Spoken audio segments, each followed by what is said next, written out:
नमस्ते everyone, welcome to our new episode. आज हमारे साथ बहुत ही प्यारी सी गेस्ट हैं and she is the beauty with brains, I must say. हमारे साथ हैं doctor Jayshree Chaudhary. Welcome to the studio doctor Jayshree. Thank you ma'am, thank you ma'am. हाँ दर्शकों, डॉक्टर जयश्री एक आईएएस इंस्टीट्यूट की डायरेक्टर हैं फरीदाबाद में। उड़ान आईएएस एकेडमी के नाम से उनकी एकेडमी है। तो सबसे पहले तो हम एक ब्रीफ इंट्रोडक्शन ले लेते हैं डॉक्टर जयश्री से। जी प्लीज जयश्री। नमस्कार दर्शकों, नमस्कार मैम। Thank you. नमस्ते। मेरा ब्रीफ इंट्रोडक्शन यही है कि सबसे पहली बात, मेरी आइडेंटिटी मिक्स हो चुकी है मेरे नाम के साथ में। अच्छा। जैसा कि मुझे अक्सर लोग ये भी कहते हैं डॉक्टर जयश्री ना कह उड़ान वाली मैडम। आइडेंटिटी में जयश्री और उड़ान अब एकदम कॉमन हो चुका है। एकेडमिक क्या रहा मेरा, मैं दिल्ली यूनिवर्सिटी से ग्रेजुएट हूँ, गोल्ड मेडलिस्ट रही। अच्छा, विच कॉलेज? गार्गी कॉलेज से रही थी। ओके, अच्छा, which subject? Hindi honours. Literature पे मेरा बहुत अच्छा कमांड रहा obviously. था, तो उसी को मैंने ऑप्ट किया अपना सब्जेक्ट भी। और फिर इसके बाद मैंने यूपीएससी की तैयारी की, उसी के साथ मेरा ऑप्शनल था पब्लिक एडमिनिस्ट्रेशन। इसी से मैंने मास्टर्स को परस्यू किया पब्लिक एडमिनिस्ट्रेशन से, क्योंकि ये मेरा सिविल में ऑप्शनल सब्जेक्ट था। तो पोस्ट ग्रेजुएशन मैंने यूपीएससी की तैयारी के साथ की, पहले मैंने पोस्ट ग्रेजुएशन नहीं किया। ओके जी। और फिर इसी सब्जेक्ट से मेरा अच्छा, तैयारी पीजी स्टार्ट करने से पहले आपने शुरू कर तैयारी पीजी स्टार्ट करने ऑलराइट। ओके। यूजुअली स्टूडेंट्स क्या करते हैं, पीजी के बाद तैयारी करते हैं, बट मैंने पीजी से पहले कर दिया था। ओके। फिर उसके बाद मैंने यूजीसी नेट जेआरएफ क्लियर किया, पीएचडी हूँ मैं इसी सब्जेक्ट से। और UPSC, MPPSC, Rajasthan administrative services, Haryana civil services, इन सब के मैंने मेंस में गई, कुछ एग्जाम के इंटरव्यूज। तो मेरा ब्रीफ इंट्रोडक्शन यही है। ओके। एकेडमिक। और अगर हम बात करें अभी इंस्टीट्यूशनल जर्नी की, तो ये 2018 में मैंने इंस्टीट्यूट शुरू किया। इसी के साथ साथ मेरे जो स्टूडेंट्स हैं वो हरियाणा में सेलेक्टेड हैं, यूपी में सेलेक्टेड हैं, यूपीएससी सेलेक्टेड हैं, और हरियाणा पुलिस में तो शायद ही कोई ऐसा डिस्ट्रिक्ट हो जहाँ मेरे बच्चे नहीं सेलेक्टेड हैं। गुड। और मेरा 2 यूनिवर्सिटीज़ के साथ कोलेब्रेशन है। मैं कहूँगी मैं इंडिया का पहला इंस्टीट्यूट है उड़ान जिसका किसी यूनिवर्सिटी के साथ कोलेब्रेशन है। Very good. तो मेरा जींद में यूनिवर्सिटी है, चौधरी रणबीर सिंह, उनके साथ कोलैबोरेशन है। और साथ ही स्किल डेवलपमेंट यूनिवर्सिटी है, ये इंडिया की पहली स्किल डेवलपमेंट। ये कहाँ पर है? ये पलवल दुधौला में है। अच्छा। तो इन 2 यूनिवर्सिटीज के साथ मेरा यूपीएससी के लिए कोलैबोरेशन। अच्छा, क्या state university? State university, skill development university. अच्छा, तो वहाँ पर भी आपने अपने इंस्टीट्यूट का ब्रांच खोला है? नहीं मैम, वहाँ हमारा एमओयू है, उनके स्टूडेंट्स मेरे यहाँ पर वीकेंड पे क्लासेस के लिए आते हैं। All right. अच्छा, मतलब ये आपका स्टाफ कैंपस जाता है या वो आपके यहाँ आते हैं? हमारे यहाँ आते हैं, जींद में हमारा स्टाफ कैंपस जाता है। Okay okay, all right, good. तो ये तो आपका इंट्रोडक्शन हुआ। मोटिवेशन कैसे मिली थी इंस्टीट्यूट खोलने की? इंस्टीट्यूट खोलने की ये भी बहुत इंटरेस्टिंग सी बात है कि इंटेंशनली नहीं ओपन किया, ये एक्सीडेंटली ऐसा होता है ऐसा ही होता है एक्चुअली। हाँ, बट मुझे ऐसा लगता है, हम आज बहुत बात करते हैं ना अफर्मेशन पे, सबकॉन्शियस माइंड पे, तो मैं अगर इसको रिलेट करूं, यूनिवर्स कुछ कहता है। मेरे साथ ऐसा हुआ जिस टाइम हम तैयारी में थे, तो मैं हॉस्टल, मेरी सुबह में एक आदत है कि मैं जैसे ही अपना रूम ओपन करती हूँ, मैं बालकनी हमेशा जाती हूँ। तो बालकनी में मैं हॉस्टल की बालकनी से मैं देखती थी डीयू का बहुत बड़ा कैंपस, एकदम वो जगह खाली पड़ी हुआ करती थी। तो मेरे माइंड में सब कॉन्शियसली कुछ ऐसे थॉट्स आते, ये जगह मुझे मिल जाए, इधर स्टूडेंट्स पढ़ेंगे, इधर उनका मेस होगा, यहाँ उनका स्पोर्ट्स ग्राउंड होगा। मुझे नहीं पता, मैं अपनी तैयारी में हूँ और मेरे को ऐसे ऐसे ख्याल आने लगे कि मैं ऐसा कुछ कर सकती हूँ, बट मैंने उसको कॉन्शियसली कभी एड्रेस नहीं किया। फिर जर्नी में कुछ ऐसा हुआ, हेल्थ इश्यूज आए, तो पापा ने कहा अब तुम मुखर्जी नगर नहीं रहोगे, चलो फरीदाबाद। घर आ गए। घर आने के बाद में मैं किचन की तरफ ज़्यादा रुख करती, उनको वो भी लगता कि तुम किचन नहीं देखोगी, घर में रहोगी तो किचन देखोगी। उन्होंने एक इंस्टीट्यूट ओपन किया था मेरे भाई के लिए। कहने लगे कि तुम इसमें जाओ और यहाँ बैठ के पढ़ाई करना। अब तो पापा का रुझान एजुकेशन की तरफ काफी होगा। पूरा उनकी तरफ। मेरा तो पूरा करियर ही डिजाइन उन्होंने किया है, क्योंकि इसमें भी ऐसा था कि मेरा एक बार पहले सिलेक्शन हो गया था न्यूज़ एंकर के लिए। अच्छा। ग्रेजुएशन टाइम पे ही। तो उन्होंने कहा कि बेटा ये तो कभी कर लोगे, एक बार तैयारी कर लो। तो तैयारी करने का प्लान भी उनका ही था, इंस्टीट्यूट का भी। एक्चुअली दिस इज ट्रू कि अगर अवेकन जो फादर्स हैं ना, जो सपोर्टिव फादर्स हैं, उनकी बेटियां फिर अलग ही कुछ करती हैं। तो मेरे लिए तो ये है कि सब कुछ उन्होंने डिज़ाइन किया और उसके बाद मैं तैयारी में थी ही, बच्चे आए तो मुझे स्टूडेंट्स ने चूज़ किया। मैं जैसे पढ़ाती उनको इतना पसंद आने लगा, उन्होंने कहा कि मैडम आप ही पढ़ाएंगे हमें, आप ही सारे सब्जेक्ट्स पढ़ाएंगे। धीरे धीरे मेरा यूपीएससी इंटरेस्टिंग फील्ड तो था ही, मैं अपने साथ में तैयारी करते हुए भी कुछ लोगों को पढ़ाती रहती थी, तो वहीं से पढ़ाने का शायद रुझान एक था ही। हालांकि मैं कभी भी इंटेंशनली टीचिंग में नहीं आना चाहती थी, ड्रीम एडमिनिस्ट्रेटर का ही था, बट ये डेस्टिनी ने कहीं मुझे चूज किया है। नहीं, ये और बड़ी जिम्मेदारी आपको मिली है, नो डाउट। बट जब डेस्टिनी ने मुझे चूज कर लिया, उसके बाद मैंने अपना कमिटमेंट रखा कि चाहे कुछ भी हो जाए, मुझे सिर्फ इंस्टीट्यूट देखना है। और मुझे एक चीज़ और लगती है Jayshree, if you were selected in as an administrator, तो वहाँ आपको शायद ये आज़ादी नहीं होती, वहाँ इतना प्रेशर, पॉलिटिकल प्रेशर और ये और सब। यहाँ आपके डिसीजंस आपके हैं और ईमानदारी से आप अपना काम कर सकती हैं। जी जी, यहाँ ये सबसे अच्छी चीज़ है। तो जयश्री, अभी उड़ान IAS एकेडमी आप चला रही हैं, हम बात करते हैं तो मैं ये चाहती हूँ कि हम एक डिटेल पूरा युवाओं के लिए जो एस्पिरेंट्स हैं या जानना चाहते हैं सिविल सर्विसेज के बारे में, हम शुरुआत से शुरू करते हैं। सबसे पहले तो ये एटलीस्ट 24 एग्ज़ाम्स शायद होते हैं जिसमें यूपीएससी जिसको कराता है। तो हम ये स्ट्रक्चर क्या है, थोड़ा इस पे बात करते हैं कि कौन सी ऑल इंडिया सर्विसेज हैं, फिर कौन सी सेंट्रल हैं। ठीक है, थोड़ा सा इस पे पहले हम बात करते हैं। मैम, सबसे पहले तो हम जानते हैं कि एक यूपीएससी कॉन्स्टिट्यूशनल बॉडी है जो इस एग्ज़ाम को कंडक्ट कराती है। मेनली हम कहें ब्यूरोक्रेट्स हैं, ये एक टाइम पे आकर के परमानेंट एग्जीक्यूटिव का पार्ट बनते हैं। पॉलिटिकल मास्टर्स को एड और एडवाइस देने का काम ब्यूरोक्रेट्स का है, परमानेंट एग्जीक्यूटिव का है। तो यूपीएससी जो कि कॉन्स्टिट्यूशनल बॉडी है, that is union public service commission, ये पॉलिटिशियंस के लिए ब्यूरोक्रेट्स को रिक्रूट करने का मेनली काम करती हैं। और इस रिक्रूटमेंट में आ जाते हैं हमारे 24 सर्विसेज, जिनमें से हमारे 3 ऑल इंडिया सर्विसेज होते हैं, IAS, Indian administrative services, Indian police service and Indian forest services. Generally लोग कंफ्यूज हो जाते हैं कि IFS मतलब कि फॉरेन सर्विसेज हैं, ये हमारा ऑल इंडिया सर्विस होगा। तो फॉरेन सर्विसेज जो है ये हमारा सेंट्रल सर्विस है और फॉरेस्ट सर्विस हमारा ऑल इंडिया सर्विस है। और लिखने में भी वो IFOS होता है और वो IFS होता है, ये भी अक्सर कंफ्यूजन रहता है। इंडियन फॉरेन सर्विस जो है वो ऑल इंडिया सर्विस है। जी, एंड डिफरेंट मिनिस्ट्रीज इनको रेगुलेट कर रहे हैं। लाइक इंडियन एडमिनिस्ट्रेटिव सर्विस है, DOPT के कंट्रोल में आता है। Indian police service home ministry के कंट्रोल में। फॉरेस्ट सर्विसेज है, मिनिस्ट्री ऑफ एनवायरनमेंट के कंट्रोल में आ रहा है। फॉरेन सर्विसेज जैसा कि नाम से हम देखते हैं मिनिस्ट्री ऑफ एक्सटर्नल अफेयर के कंट्रोल में रहेगा। और इंटरेस्टिंगली ये है कि हमें ब्रिटिशर से जब ये अपनी सिविल सर्विसेज मिली तो वहाँ पर ICS को रिप्लेस किया गया इंडियन एडमिनिस्ट्रेटिव सर्विसेज के साथ। तब तो इंपीरियल सर्विसेज हुआ करती थी, लॉर्ड कॉर्नवालिस ने जो शुरू किया। तो इंपीरियल सिविल सर्विसेज से बनता है इंडियन एडमिनिस्ट्रेटिव सर्विसेज, और इंडिया जो इंपीरियल पुलिस सर्विस थी उसको रिप्लेस किया इंडियन पुलिस सर्विस ने। और जो हमारी 3rd ऑल इंडिया सर्विस है जो कि है इंडियन फॉरेस्ट सर्विसेज, ये हमने 1966 में इंट्रोड्यूस की है, पहले नहीं थी ये, पहले नहीं थी जी। तो रेस्ट जो है 21 सर्विसेज, चाहे वो IFS है, IRTS है, ये सब कुछ हमारा आ जाता है सेंट्रल सर्विसेज के अंदर। ऑल इंडिया सर्विस में और सेंट्रल में डिफरेंस ये रहता है कि ऑल इंडिया सर्विसेज जो होंगी यहाँ पर आपको कैडर अलॉट किए जाते हैं। सेंट्रल सर्विसेज ऐसे कैडर अलॉटमेंट नहीं रहता है। ऑल इंडिया सर्विस में आपको जैसे डिफरेंट स्टेट्स के कैडर अलॉट किए जाते हैं। ये जोनल हो चुका है। ओके, कि अभी हमें जोनल रहेगा, हमारा जो कैडर अलॉटमेंट है पहले पर्टिकुलर स्टेट रहा करता था, अभी जोन है जहाँ अब जोन्स में हो गया।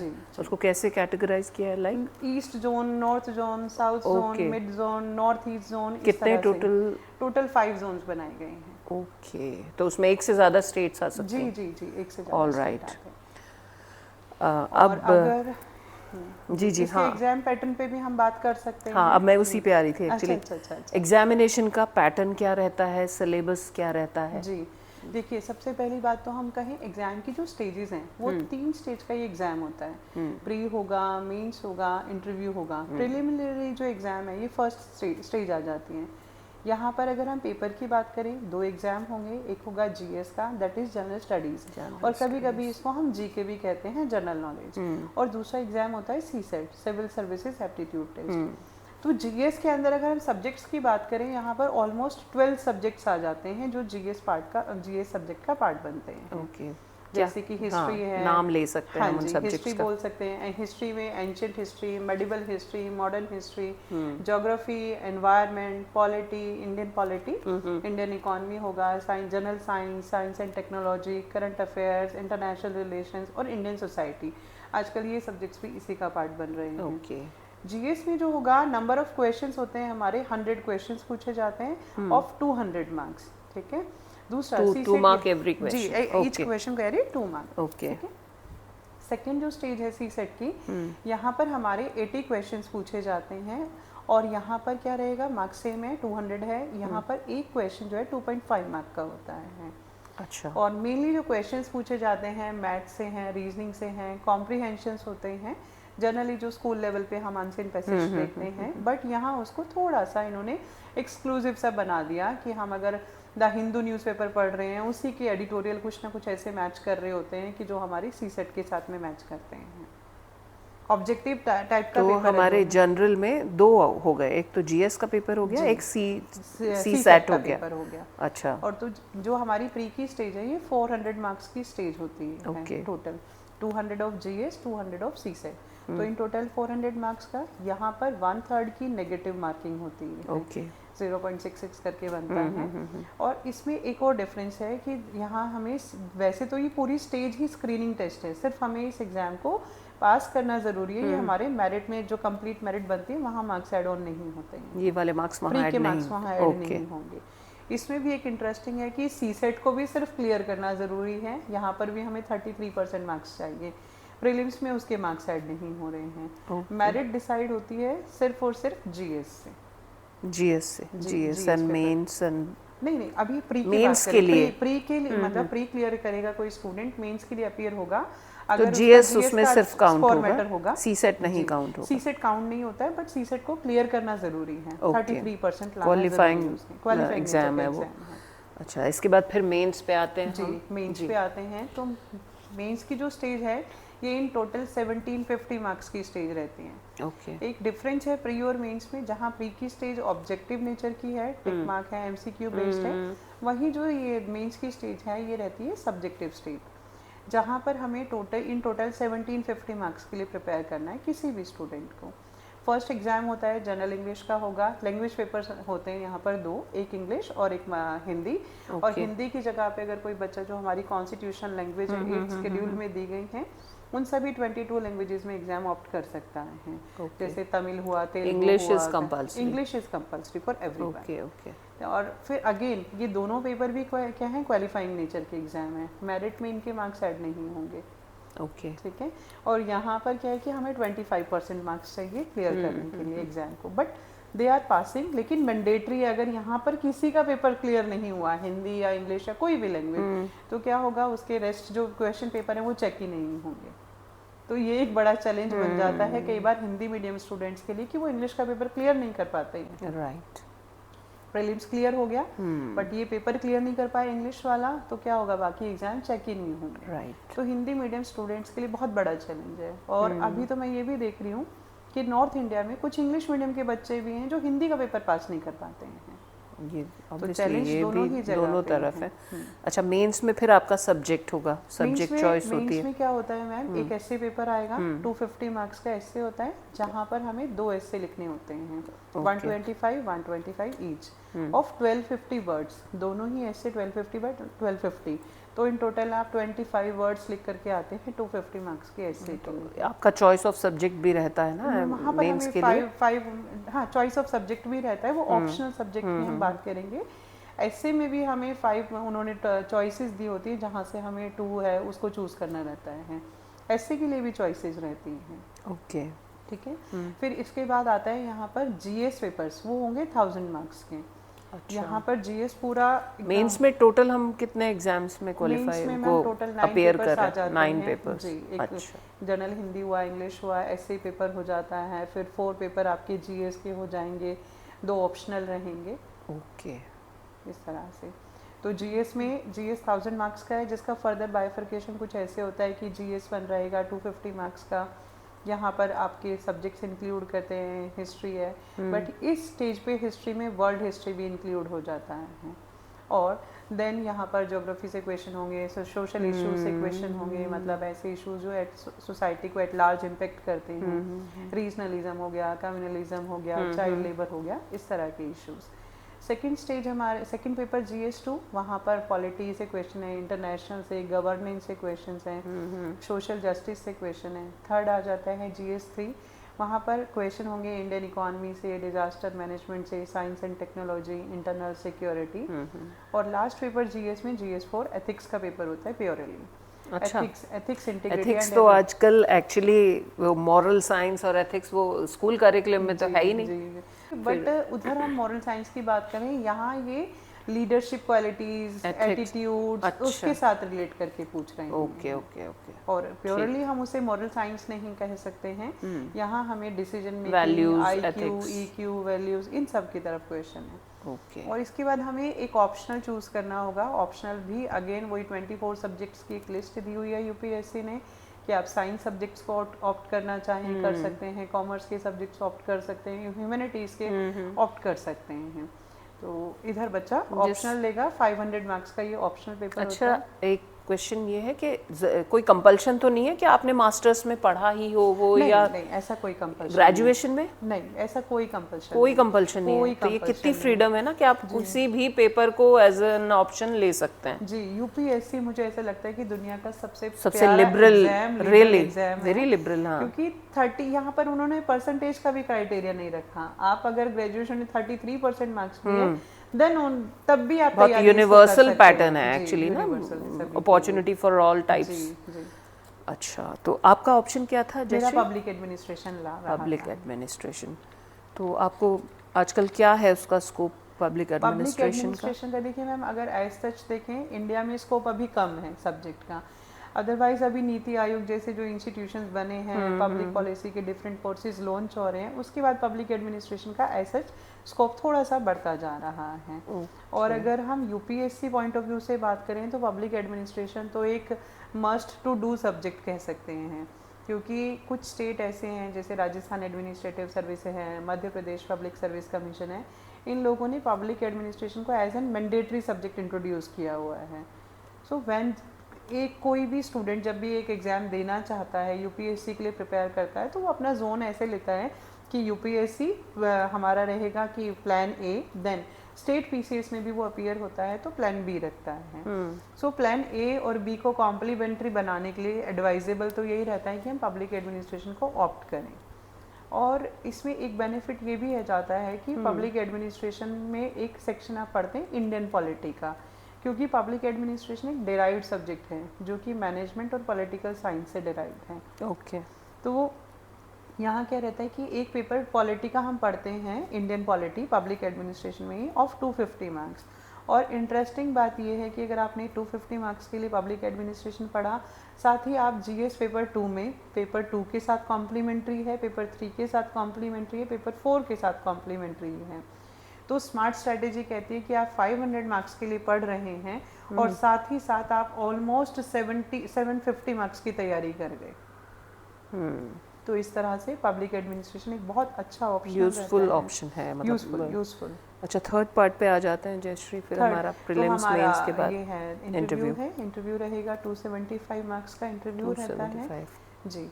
और यहाँ पर ऐसा है कि ये गेम स्नेक और लेडर की तरह है। राइट। अगर आप इंटरव्यू में भी पहुंच गए हैं, क्लियर नहीं हुआ है इंटरव्यू, तो लबासना की जगह आप कहाँ आ जाएंगे? वापस से अपने मुखर्जी नगर के छोटे से रूम में दिस इज वेरी बैड से तैयारी करनी होगी। अच्छा, ये 3 स्टेजेस हो गए आपके। पब्लिक एडमिनिस्ट्रेशन की बात हमने कर ली, और कौन से सब्जेक्ट हैं? ट्रेंड क्या है जयश्री आजकल? जैसे कौन से और सब्जेक्ट्स हैं जो जिनकी डिमांड बहुत ज़्यादा है? जी, एक सोशियोलॉजी सब्जेक्ट है, उसकी डिमांड बहुत ज़्यादा है स्टूडेंट्स में, क्योंकि इन जनरल भी हम वहाँ पर ऐसी पॉपुलेशन जैसी मैरिज, इन कास्ट, इस तरह के इंस्टीट्यूशंस की बात करते रहते हैं। तो बच्चे जनरली सोसाइटी में जो बातें सुनते रहते हैं, उनको उसके साथ में अपनी तैयारी को कॉम्प्लीमेंट करना इजी हो जाता है, उनको लगता है कि काफ़ी इजी हो जा रहा है। और कहीं ना कहीं ये जीएस पेपर्स के साथ भी कॉम्प्लीमेंट्री हो जाता है कि इंडियन सोसाइटी का एक पेपर हम जीएस 1 में भी पढ़ते हैं, जीएस 2 में भी पढ़ रहे हैं।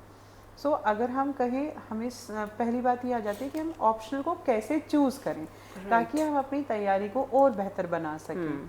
तो यूजुअली तो बच्चे क्या देखते हैं कि हमने जो सब्जेक्ट ग्रेजुएशन में पढ़ा है, जिसकी तरफ हमारी कमांड है, मैं स्टूडेंट्स को फर्स्ट ये एडवाइस करती हूँ कि देखिए बेटा, जिस सब्जेक्ट को आप ग्रेजुएशन तक पढ़ चुके हैं आप उसी को अपना ऑप्शनल चूज़ कीजिए।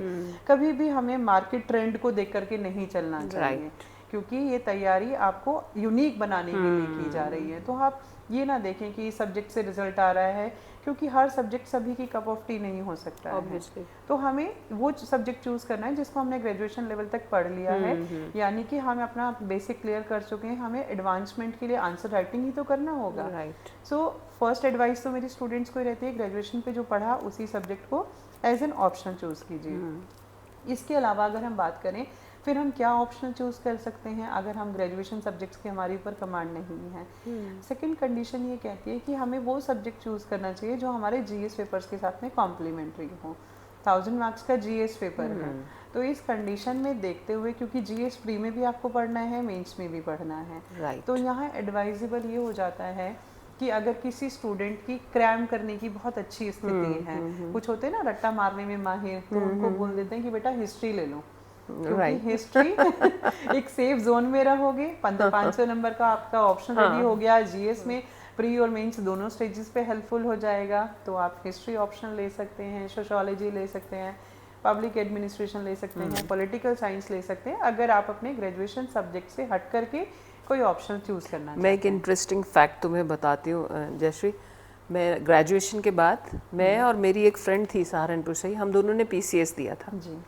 और मैं तो हिस्ट्री की स्टूडेंट थी, वो भी हिस्ट्री की स्टूडेंट थी, और उसमें हम दोनों का ही हुआ नहीं था। अच्छा। लेकिन ये होता है ना डिटर्मिनेशन जिसके पास है। मैं तो फिर कॉलेज लाइफ में उसमें चली गई लेक्चरशिप में, पर वो लगी रही मेरी फ्रेंड, और मैं अभी नाम नहीं लूँगी, मुझे लगता है वो हमारी कम्युनिटी में शायद सबसे पहली आईपीएस होगी। अच्छा। और अभी वो बहुत बड़े पोस्ट पर है, बहुत बड़ी डेजिग्नेशन पे है।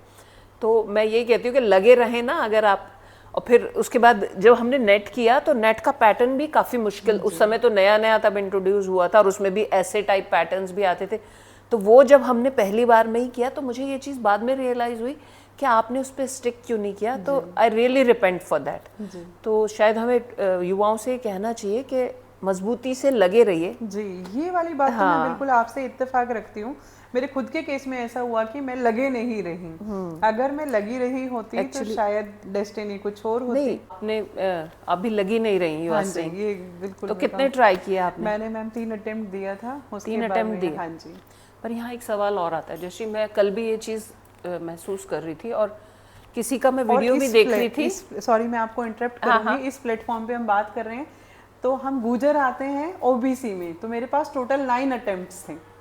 ये बाकी बच्चों के लिए भी एक इंटरेस्टिंग पॉइंट था, इसलिए मैंने आपको इंटरप्ट किया। वो आपकी बात ठीक है, पर मैं एक्चुअली मेरा क्या सोचना है, मैं बहुत बच्चों को देखती हूँ कि एक कमरे में खुद को बंद कर लेना और फिर 5-5, 6-6 अटेम्प्ट करना जी।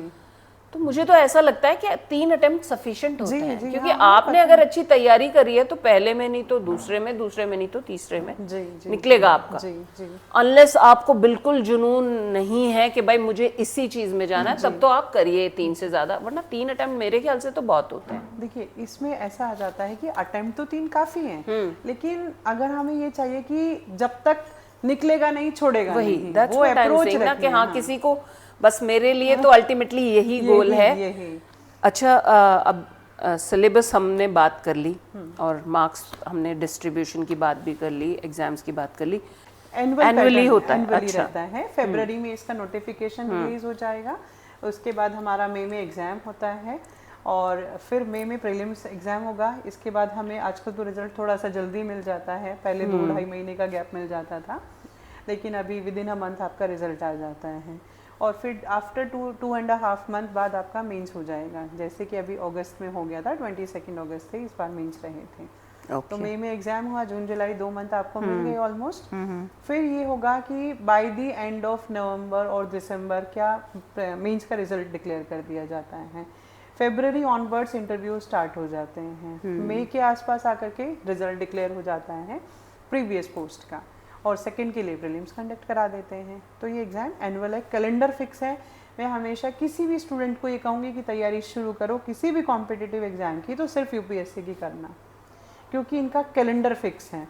कोई नेपोटिज्म नहीं है, कोई भाई भतीजावाज नहीं चलता है। लेकिन बाकी एग्जाम में अगर हम देखें जो अदर कॉम्पिटिटिव एग्जाम हैं, मैं उनको भी डिफेम ऐसा नहीं करूँगी यार, ये नहीं बोलूँगी कि वो अच्छा नहीं है लेकिन वहाँ स्टूडेंट्स के लिए चैलेंज है, क्योंकि करप्शन अभी सर्विसेज में बढ़ता जा रहा है, और मुझे इसको कहने में कोई झिझक नहीं है।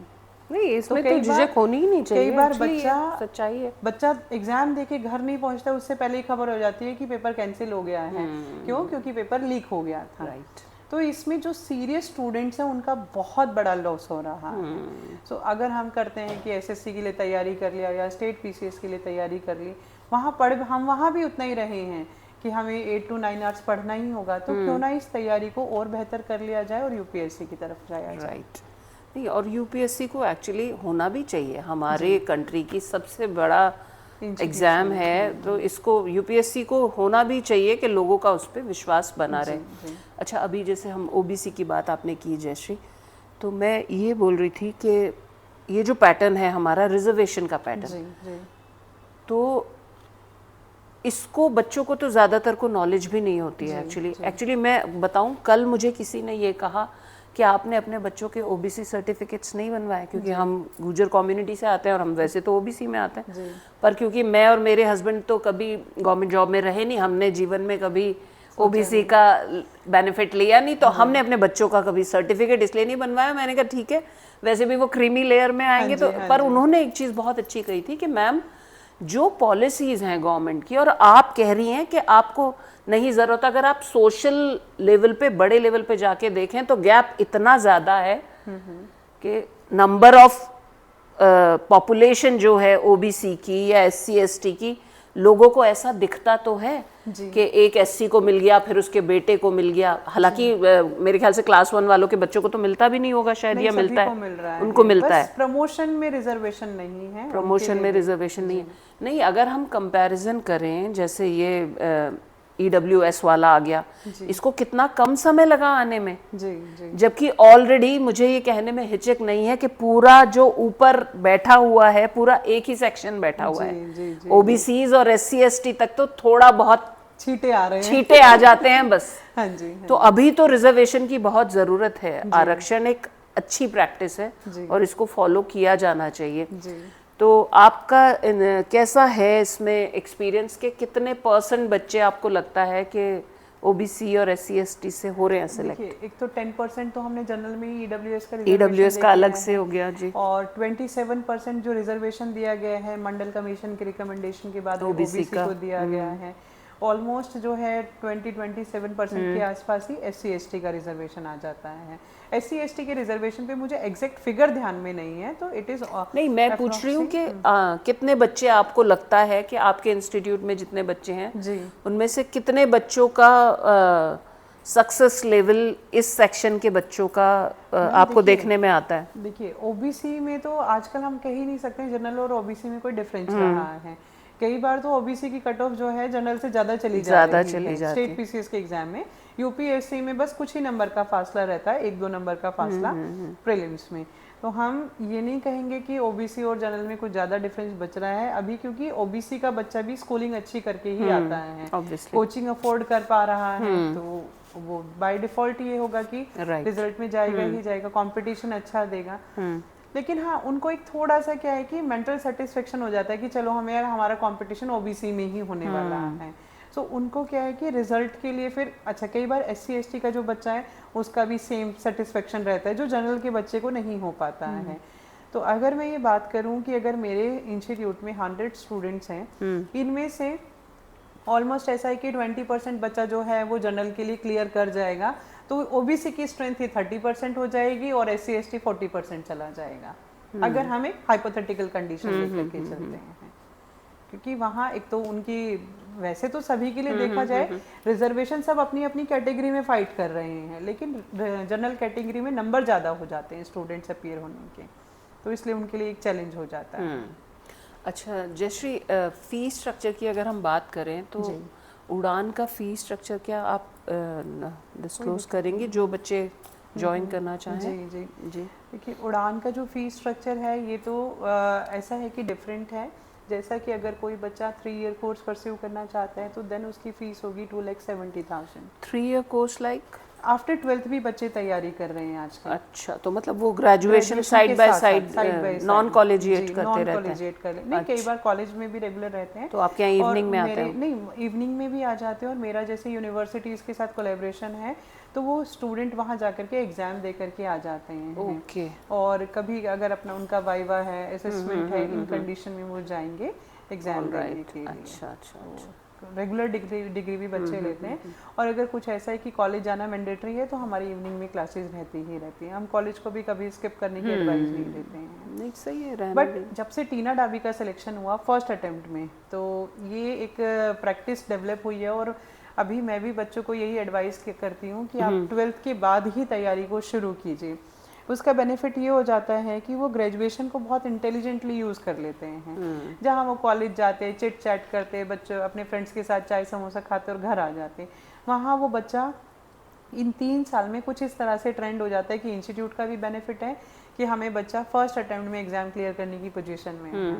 जैसे मैं खुद ये सोच के चलती हूँ कि 2026 का जो ईयर है वो शायद उड़ान का रहेगा, क्योंकि हमारे ऑलमोस्ट 10 स्टूडेंट्स हैं जो आफ्टर 12th एनरोल हुए थे हमारे पास में, और वो एग्जाम देंगे फर्स्ट अटेम्प्ट में। अरे वाह। मिनिमम एज इज 21 जी जी फॉर प्रिपेयरिंग यूपीएससी। इसके अलावा नेशनैलिटी मैटर्स? जी, नेशनैलिटी मैटर्स। इंडियन होना चाहिए, should be an Indian citizen होना चाहिए। कुछ पोस्ट में ऐसा भी है, नेपाली हैं, भूटानी है, उनको भी हम लोग उनके लिए प्रेफर करते हैं। हाँ जी। अच्छा जी। और इसमें ये है कि हमने मिनिमम एज बात की कि ये है 21। मैक्सिमम एज की भी हम बात कर लेते हैं। मैक्सिमम एज है जनरल कैटेगरी के लिए 32 है, ओबीसीज के लिए 35 है, एससी एसटी के लिए 37 है। और यहाँ डिफरेंस एक और भी आ जाता है अटेम्प्ट का, जहाँ पर जनरल कैटेगरी के स्टूडेंट को 6 अटेम्प्ट मिलने वाले हैं up to the age of 32, और वो भी स्टार्ट कर रहा है 21 से ही। और दूसरी तरफ ओबीसी के स्टूडेंट्स के लिए 9 अटेम्प्ट्स रहेंगे, SC ST up to the age of 37 unlimited attempts हैं। ओके। तो मेरे ख्याल से उनको पूरा मौका देती है यूपीएससी कि अगर आप सही में आगे बढ़ना चाहते हैं तो बढ़े।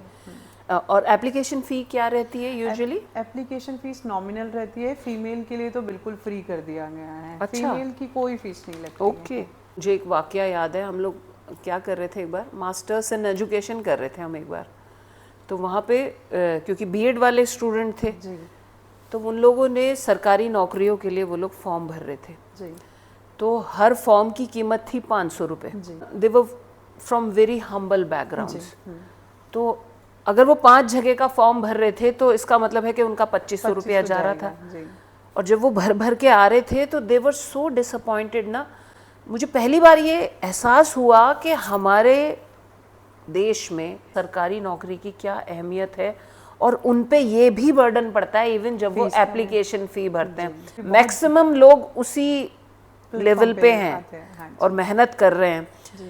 अच्छा जयश्री, अब जो सवाल है कि प्रिपरेशन कैसे की जाए, उसके लिए कुछ टिप्स दीजिए। टाइम मैनेजमेंट पहले, तो सबसे पहले टाइम मैनेजमेंट पे बात करते हैं। देखिए, प्रिपरेशन के अलग अलग लेवल हैं। कुछ ऐसे बच्चे हैं जो कॉलेज गोइंग हैं, और मैं अभी गवर्नमेंट के पास में बहुत सारी रिकमेंडेशन है कमेटी की, जैसे होता कमेटी है कि एज लिमिट को रिड्यूस कर दिया जाए up to the age of 28। क्योंकि जैसा क्या होता है कि यूपीएससी की तैयारी करने वाला बच्चा, हम लोग तो कहीं ना कहीं शायद फॉर्चुनेट रहे कि हमने जल्दी स्विच ऑन स्विच ऑफ कर लिया, बट हर कोई बच्चा ये डिसीजन नहीं ले पाता है कि मुझे तैयारी को छोड़ देना चाहिए।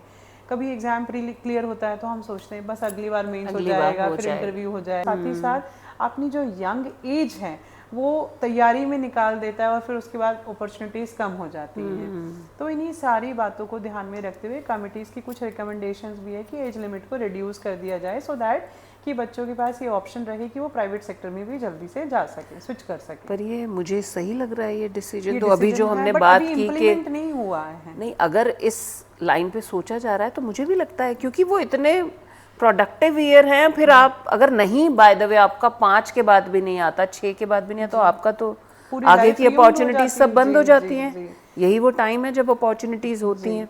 क्योंकि 32, 35, 37 तक, और कई बार एक्स सर्विसमैन का रिजर्वेशन भी होता है, तो बच्चा 40, 42, स्टेट पीसीएस में ऐसा होता है कि 40, 42, 45 इस तरह का रिजर्वेशन होता है। और जिस बच्चों को तैयारी का नशा बिल्कुल अफीम के नशे की तरह है, लग गया तो वो छोड़ता फिर लग नहीं जाते है। हैं। फिर कई बार ये अपनी 21 में जर्नी शुरू करने वाला बच्चा 45 तक बैठा रह जाता है कि सिलेक्शन नहीं होगा तो मैं छोड़ूंगा नहीं। दिस इज वेरी, क्योंकि उसकी एक्सपेक्टेशंस फैमिली की भी रहती है, वो सोचता है कि मैं घर से आया हूँ, क्या मुंह लेकर के वापस जाऊंगा। तो ये सारी चीज़ों को ध्यान में रखते हुए क्या है कि कुछ कमेटी की रिकमेंडेशंस है कि एज लिमिट को रिड्यूस कर दिया जाए। और अगर हम देखें 2015 से हम ऐसा कुछ भी सिनेरियो देख रहे हैं, कई बार क्या होता है कि सोसाइटी में बिहेवियरल चेंजेस लाए जाते हैं। अगर हम डेलिबरेटली एज रिड्यूस कर देंगे तो होगा क्या, एजिटेशन स्टार्ट हो जाएगा। तो अब यहाँ आप देखो 2015 में टीना डावी फर्स्ट अटेम्प्ट में सिलेक्शन लेती है, 22 में यंगेस्ट आईएएस बन जाती है, ठीक है। तो अब उसके बाद लगातार ये हम लोग एक ट्रेंड देख रहे हैं, बच्चा 21, 25 के बीच में सिलेक्शन ले रहा है। और जो मैंने कहा कि हमने भी इंस्टीट्यूट्स ने भी अप्रोच शुरू की कि आफ्टर 12th हम एनरोलमेंट ले रहे हैं बच्चों का, तो ये प्रैक्टिस उसी तरफ जा रही है कि आप अपनी ग्रेजुएशन के 3 साल प्रोडक्टिवली इंस्टीट्यूट के साथ बिताइए और आप वन गो में इस एग्जाम से बाहर हो जाइए, इस ट्रैप में मत रहिए। राइट। इसलिए हम ये लेके चलते हैं। तो हमें क्या करना है कि सबसे पहली बात ध्यान में रखनी होगी, जब भी हम तैयारी शुरू करें तो हम जल्दी थोड़ा सोचना शुरू कर दें। आजकल मैं ये भी एडवाइस करती हूँ 11th 12th, क्योंकि मैम इसके लिए एग्जांपल ये है, हम देखते हैं कि नीट की तैयारी करने वाला, जेई की तैयारी करने वाला बच्चा 6th 7th ऑनवर्ड्स तैयारी शुरू कर देता है, 8th क्लास के 9th में चला जाता है फिर वो फाइनली। 6th 7th में मैंने देखा है आजकल इंस्टीट्यूट्स जो है एनरोलमेंट कर रहे हैं। सो वो बच्चा 11th 12th तक आते आते बहुत जल्दी से अपनी लाइफ के जो गोल्डन पीरियड है उसको संभाल पाता है। तो यहाँ पर भी यही एडवाइजेबल है कि अगर किसी भी बच्चे को तैयारी करनी है तो 11th क्लास ऑनवर्ड्स वो अपनी डाइट में एक न्यूज़पेपर को इंक्लूड करना शुरू कर दें। तो टाइम की अगर बात करें, तैयारी शुरू कर दी जाए 11th क्लास से ही। यहाँ पर क्या हो कि आप अपना पूरा टाइम मत दीजिए, 60-70% जो है अपने स्कूल को, एकेडमिक्स को टाइम दीजिए, 30%, 25 to 30% आप टाइम दे सकते हैं तैयारी को। बस अपना एक माइंडसेट बनाइए कि हाँ हम इस तैयारी में आना चाह रहे हैं। फिर 12th के बाद में यहाँ पर आप क्या कीजिए, 50% टाइम अलॉट करना शुरू कर दीजिए। कई बार ये हो सकता है कि अगर आपको कॉलेज ऐसा मिल गया है या कहीं इंस्टीट्यूट्स ऐसे हैं जिनके डिफरेंट यूनिवर्सिटीज़ के साथ कोलैबोरेशन रहते हैं, तो वो नॉन कॉलेजिएट करा करके बच्चों को पढ़ा लेते हैं। तो इस कंडीशन में आपने ग्रेजुएशन के गोल्डन टाइम को बिताया, फिर यहाँ आपने तैयारी भी कंप्लीट कर ली, पूरा जीएस पढ़ लिया, ऑप्शनल पढ़ लिया, आंसर राइटिंग कर लिया, आप प्री मेंस टेस्ट दे चुके हैं, मॉक इंटरव्यूज़ दे चुके हैं, तो आप क्या ऑलरेडी प्रिपेयर हैं तैयारी के लिए। तो कैटेगरी 1 जो स्टूडेंट 11th 12th से तैयारी करता है, फिर कुछ 12th के बाद तैयारी करते हैं, कुछ बच्चा ऐसा है जो ग्रेजुएशन के बाद तैयारी करता है, कुछ बच्चा ऐसा भी है जो वर्किंग है, वर्किंग होने के साथ साथ जॉब करते हैं। तो सबका टाइम मैनेजमेंट डिफरेंट हो जाता है। राइट। अगर हम टाइम मैनेजमेंट की बात करें, क्योंकि जो वर्किंग लोग हैं वो उतना टाइम अलॉट नहीं कर सकते हैं जितना कि एक स्टूडेंट टाइम दे सकता है इस तैयारी को। तो वर्किंग प्रोफेशनल्स के लिए भी एडवाइजेबल रहता है कि आप 5 to 6 आवर्स अपने इस तैयारी को दीजिए। और आजकल हमारे हाथों में स्मार्टफोन सब लिए घूम रहे हैं, हम अपने स्मार्टफोन का स्मार्ट यूज़ कर सकते हैं। ट्रैवलिंग टाइम को हम क्या करें, कुछ यूट्यूब ने मतलब अभी तो आईटी रेवोल्यूशन हमारे यहाँ इस कदर आया हुआ है, डिजिटल रेवोल्यूशन, कि यूट्यूब पे आप क्या देखें, सारे लेक्चर्स देख सकते हैं। किसी भी इंस्टीट्यूट के लीजिए, डेली करंट अफेयर्स को आप सुनते चले जाइए, ट्रैवलिंग टाइम को यूज़ कीजिए।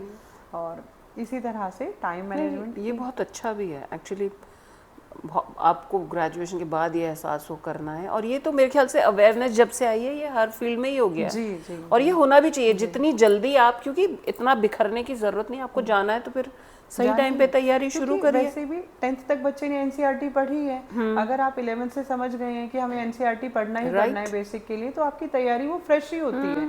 3-4 साल ही तो बस आप गए हैं, तो आप आधा तैयारी वहाँ कर लेंगे। अपनी एनसीईआरटी को एक तरह से ब्रश अप ही करना है। दूसरी तरफ आपने न्यूज़पेपर अपनी डाइट में इंक्लूड कर लिया था, तो जो आपके टाइम तक आने वाला स्टैटिक करंट अफेयर होगा, स्टैटिक जीके होगा, वो आप न्यूज़पेपर से कवर कर चुके हैं। बट इसके लिए एक कंडीशन ये होता है कि आपको किसी न किसी एक्सपर्ट मेंटोर की गाइडेंस में रहना होगा। वो मेंटोर आपका कोई फैमिली मेम्बर भी हो सकता है, वो मेंटोर आपके इंस्टीट्यूट भी हो सकते हैं, बट ये तो ट्राई बच्चों को ही करना होगा। राइट। अच्छा, रिसोर्सेज पे हम बात करें जयश्री, बुक्स हो गई और अभी सोशल मीडिया का भी हम तो बताइए क्या क्या रिसोर्सेज बच्चे जहाँ से अपनी प्रिपरेशन में हेल्पफुल हो सकते हैं, रिसोर्सेज वो कौन से हैं? तो रिसोर्सेज सबसे पहला तो यही है कि बच्चों को एनसीईआरटी कवर करनी ही होगी। दूसरा, अगर चाहें तो उड़ान के जो फ्री क्लासेस अवेलेबल हैं यूट्यूब पर, उनको देख सकते हैं। और हम लोग क्या है कि कुछ बुक्स हैं, प्रिंटेड बुक्स रहती हैं इंस्टीट्यूट की, उनको भी बच्चा बाय पोस्ट मंगा सकता है। तो ये तो रही उड़ान की बात। उड़ान के अलावा भी अगर आप चाहें तो किसी भी इंस्टीट्यूट के आप सब्जेक्ट वाइज, मेरा कहना यहाँ ये होगा कि जो भी स्टूडेंट है वो तैयारी शुरू करना चाहता है, वो एक बार एक्सपर्ट काउंसलिंग जरूर ले, क्योंकि YouTube पे मटेरियल बिखरा हुआ है। आपको वहाँ से पिक करना होगा कि हमें क्या चाहिए। आप पिक कब कर पाएंगे? जब ऑलरेडी आपको ये है कि एक गाइडेंस मिली हुई है कि ये सब्जेक्ट है, मुझे यहाँ का ये मेरा डिटेल सिलेबस है, ये मेरे रिसोर्सेज आ जाते हैं। तो सिंप्लीफाई करें, रिसोर्सेज में आप एनसीईआरटी को पढ़ सकते हैं, द हिंदू न्यूज़पेपर है, इसको लेना होगा। एक योजना मैगजीन आ जाती है, मंथली मैगजीन है, इनको मैंडेटरी है, ये करना ही करना है। अच्छा। और प्रीवियस ईयर क्वेश्चंस का एनालिसिस जरूरी है, वो चाहे प्री हैं, मेंस हैं। और इनके साथ में रेफरेंसेस बुक्स, जैसा कि मैंने कहा, उड़ान की ले सकते हैं, किसी और इंस्टीट्यूट की ले सकते हैं, या मार्केट में अवेलेबल हैं कुछ बुक्स, जैसे कि इंडियन पॉलिटी पे बच्चा लक्ष्मीकांत ले सकता है, हिस्ट्री के लिए स्पेक्ट्रम की तरफ जा सकता है। तो ये कुछ स्टैंडर्ड बुक्स अवेलेबल हैं। Okay, good. Jayshree, biggest challenge क्या फेस करते हैं स्टूडेंट्स इस जर्नी के दौरान? ओके, देखिए मैम, इसमें जो स्टूडेंट्स हैं उनके पास में चैलेंज बहुत सारे अलग अलग आ जाते हैं। सबसे पहले उन्हें यही नहीं समझ में आ रहा होता है कि हम तैयारी कहाँ से शुरू करें, कैसे शुरू करें। दूसरा हो जाता है जो बिगेस्ट है चैलेंज, कि मार्केट में मटेरियल की बम्बार्डमेंट हो रखी है। अब किस मटेरियल को चूज करना है, क्योंकि वैसे भी हम क्या कहते हैं कि यूपीएससी के ऐसा एग्जाम है, टफेस्ट भी है, और ऐसा एग्जाम है कि जो भी सूर्य की किरणों के नीचे है वो सब कुछ यूपीएससी पूछ सकता है। राइट, है ना? ऐसा कुछ डिफाइंड सिलेबस तो है नहीं। उन्होंने तो आपको क्या बताए हैं? सब्जेक्ट्स बताए हैं। अब इन सब्जेक्ट्स के अंदर क्वेश्चन कुछ भी हो सकता है। और जिस तरह से कमर्शलाइजेशन बढ़ रहा है, उसमें बच्चों के पास एक सबसे बड़ा कंफ्यूजन बनता है कि मटेरियल की बम्बार्डमेंट है, वो सिलेक्ट नहीं कर पाते हैं कि हम क्या पढ़ें, कहाँ से पढ़ें। क्योंकि इस एग्जाम में जितना पढ़ना ज़रूरी है उतना ही ये जानना भी ज़रूरी है क्या नहीं पढ़ना है, और जिसको वो रूल आउट नहीं कर पाते हैं। हर बच्चा पढ़ना चाहता है, हर बच्चा सिलेक्शन ले सकता है, लेकिन क्या है कि सिलेक्शन कैसे लिया जाए ये समझ नहीं आता है। तो ये चैलेंज बहुत फेस चैलेंज है, रियली। अच्छा, एक सवाल मेरा ये है कि हम लोग कुछ भी कह लें जी, अभी हालांकि मैं शिफ्ट देख रही हूँ, एक ज़बरदस्त shift which I have realised पिछले 15 सालों में, जिस तरह से या तो आप सोशल मीडिया का प्रभाव कहिए, अवेयरनेस का प्रभाव कहिए, अर्बनाइजेशन बढ़ रहा है, करियर चॉइसेस बढ़ रही हैं, पेरेंट भी जागरूक हो गए। तो मैंने ये चीज़ महसूस की है कि ये जो यूपीएससी का जो क्रेज़ था जी, ये थोड़ा ग्रामीण अंचल की तरफ ज़्यादा शिफ्ट हो रहा है। या तो उसका ये वजह हो सकती है कि अर्बन बच्चों के पास शायद पहले से ज़्यादा चॉइसेस हैं, वो मैनेजमेंट हो, टेक्नोलॉजी हो। आपने ऐसा महसूस किया? मैम, एक्चुअली में क्या है कि ग्रामीण अंचल के बच्चों को तो शुरू से प्रभावित करता रहा है ये, क्योंकि उनके जो पेरेंट्स हैं, हमारे जो पेरेंट्स रहे हैं या उनके पेरेंट्स हैं, उनका रोजमर्रा में जो पाला है वो किससे पड़ता है? तहसीलदार से, लोगों से, डीसी से। तो उनको ऐसा लगता है कि जो मुझे लंबे समय तक एक कतार में खड़ा कर रहे हैं, मेरा बच्चा कल को डीसी बन जाएगा, मेरे को ये कतार में नहीं लगना पड़ेगा, पावर होगी, वो उसके पास पावर होगी। तो ये सर्विस जो है बच्चों से ज्यादा पेरेंट्स के लिए एक गर्व का विषय बन जाती है ग्रामीण अंचल पे। और यही चीज़ जो है वो समय के साथ साथ और बढ़ रही है, क्योंकि गवर्नमेंट ने क्या किया, अपनी सारी सर्विसेज को ऑनलाइन प्रोवाइड कराना शुरू कर दिया। अब जब ऑनलाइन प्रोवाइड करा रहे हैं, गांव के लोग समझ नहीं पा रहे हैं, फिर वो डीसी के और तहसीलदार के जा के कमरे में पूछ रहे हैं कि हम काम कैसे करें, फिर उन्हें लंबी लाइनों में लगना पड़ रहा है। तो वो फिर ये चाहते हैं कि हमारा बच्चा इधर जाए, हमारा बच्चा इधर जाए। और ये बात बिल्कुल आपने ठीक कही कि जो शहरी बच्चा है उसके पास अपॉर्चुनिटीज और भी अवेलेबल हैं। तो ये बात बिल्कुल सही है, क्योंकि आजकल जिस तरह से एआई का ट्रेंड बढ़ रहा है, डाटा एनालिसिस का हुआ, पाइथन हुआ, एसएप हुआ, तो शहरी बच्चा अदर करियर ऑप्शन की तरफ भी जा सकता है। बहुत स्टार्टअप्स इतने आ गए हैं आजकल, स्टार्टअप्स आ चुके हैं और ये सब चीजें ना अब अडॉप्टेड हो गई हैं। लाइक पहले पेरेंट्स भी नहीं अडॉप्ट कर रहे थे, अब तो आप यूट्यूब बनाना भी एक करियर हो गया। बिल्कुल। अभी जो बड़े टॉप यूट्यूबर्स हैं, मैं देखती हूँ उनके पेरेंट्स की पहली स्टोरी कि उन्होंने पहले बिल्कुल रिफ्यूज कर दिया, और फिर जब उन्हें लगा, लोगों से उनको पता चला कि उनका बच्चा अब कहाँ पहुँच गया है, तो अर्बन सेटअप में ज़्यादा चॉइसेस हैं, तो इसलिए थोड़ा शिफ्ट भी हो रहा है।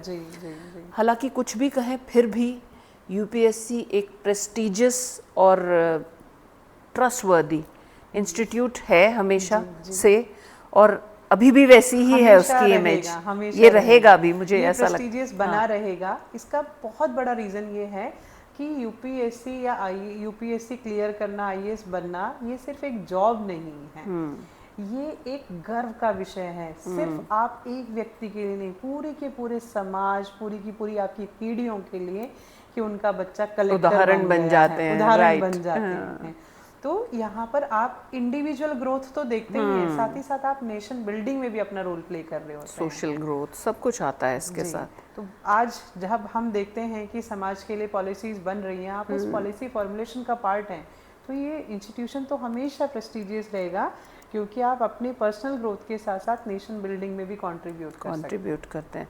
पर ये ज़रूर मुझे लगता है युवाओं को ध्यान रखना, जो मैंने ट्रेंड देखा है, एक तो जैसे मैं कह रही हूँ ग्रामीण अंचल में, मैंने ये भी देखा है कि ज़रा सा बच्चा, अगर एक बी क्लास जॉब में भी बच्चा जा रहा है, तो लोग उसको सर माथे पे बिठा लेते हैं। लेकिन युवाओं का ये कर्तव्य बनता है, अगर आपका सिलेक्शन हो गया है, तो बजाय उसको यहाँ रखने के, आप उनको यहाँ रखें और ये समझें कि मेरी ड्यूटीज़ क्या हैं, और ये पोस्ट मुझे सेवा के लिए मिली है, अपने अहम को बढ़ाने के लिए नहीं। बिल्कुल बिल्कुल, मेरे ख्याल से ये बहुत जरूरी है समझना। बहुत जरूरी है कि जैसे हमें पोस्ट मिलती है, ईगो ना आए, अजीब सा एक हम्बलनेस, पोलाइटनेस आनी चाहिए क्योंकि अल्टीमेटली जो आईएएस है, इंडियन सिविल सर्विसेज, हमारी ये क्या कहते हैं, सिविल सर्विसेज हैं, मतलब हम सर्वेंट है सोसाइटी के, we are not the master of the society, we are the servant. तो आपको सर्विंग एटीट्यूड आना चाहिए, वो हम्बलनेस रिक्वायर्ड है।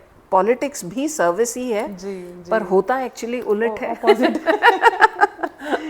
They think they are the masters. चलिए, बहुत मज़ा आया जयश्री, बहुत सारी बातें कर ली हमने। मेरे ख्याल से हमने सारे टॉपिक्स कवर भी कर लिए ना, हमने ऑलमोस्ट कवर कर लिए। Syllabus, strategy, examination, time management, everything we have covered. तो बहुत अच्छा लगा मुझे जयश्री आपसे बात करके, और आगे की प्लान्स, फ्यूचर की उड़ान बढ़ता रहे, हमारी तो यही शुभकामना है। और कुछ स्पेसिफिक प्लान्स हैं आपकी? ये प्लान्स क्या है कि कुछ कहा जाता है, चाणक्य कहते हैं बतानी नहीं चाहिए। ये भी अच्छा, ये भी अच्छा, क्योंकि चीजें मात्र घोषणाएं ना रह जाएं। ऑब्वियसली नहीं, ये बहुत अच्छी बात है। आपसे तो हमेशा साझा करती रहूंगी। बिल्कुल नहीं, आपका बहुत अच्छा चल रहा है, हमारी तो बहुत शुभकामनाएं आपके साथ। इसी तरह से आप बच्चों का मार्गदर्शन करती रहें। और मेरे ख्याल से एक सजेशन ज़रूर मैं दूंगी कि कभी कभी आप अपनी फ्री अवेयरनेस कैंप्स कुछ गाँव में जाके, या कुछ ऐसी जगहों पे जहाँ कम पहुँच हो रही है शायद, आपने बहुत अच्छा तो वो आप कर सकते हैं। मैं इसको फॉलो करूंगी, है ना। इसे मैं भी कोशिश करूंगी, आप मेरी ट्रस्ट के साथ जुड़ के कुछ जगह अगर हम लोग इस तरह के कर पाएँ तो कोशिश करेंगे। ठीक है, चलिए, thank you so much Jayashree, thanks for giving your time and thanks for enlightening our students. Pleasure is mine all about ji. और मेरा ये एक बच्चों को सजेशन रहेगा कि धैर्य बनाए रखें, अनुशासन के साथ तैयारी करें। ये तैयारी बहुत आसान है, बस समझना है कि कैसे करनी है। और अगर कभी भी किसी भी बच्चे को परेशानी आए, मैडम के जितने भी व्यूअर्स हैं, मैडम के थ्रू मेरे साथ कांटेक्ट कर सकते हैं। मैडम से आप मेरा नंबर ले सकते हैं। मैं अपने समाज के बच्चों के लिए हमेशा अवेलेबल हूँ।